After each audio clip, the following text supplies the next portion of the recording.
मला स्वप्नातही वाटलं नव्हतं की बारामतीत ही पोटनिवडणूक होईल. दादा अजूनही आपल्यात नाहीत असं अजूनही वाटत नाही आणि हे मला मान्य नाही. पण येत्या ह्या काळात तुमच्यावर आणि माझ्यावर खरंच वाटत नसा तरी आणलाय.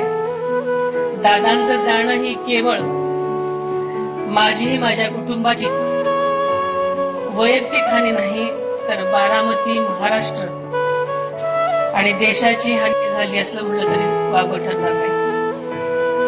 दादांसाठी बारामती म्हणजे आई सारखी होती.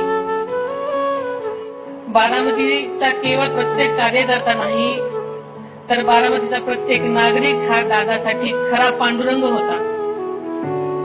बारामतीकरांची सेवा म्हणजेच पांडुरंगाची सेवा हाच दादांचा विश्वास आणि आधार होता. बारामती म्हणजे दादांचा श्वास होता.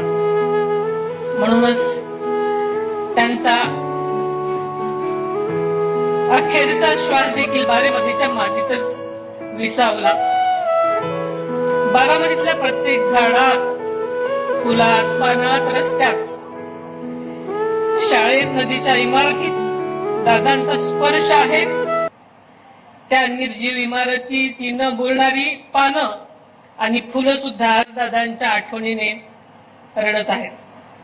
बारामतीकरांच्या विकासासाठी, आदरणीय दादांचं स्वप्न पूर्ण करण्यासाठी मी माझं दुःख सुद्धा तळघरात कोंडलं आणि अत्यंत धीरानं आपल्या सगळ्यांसाठी बाहेर पडले.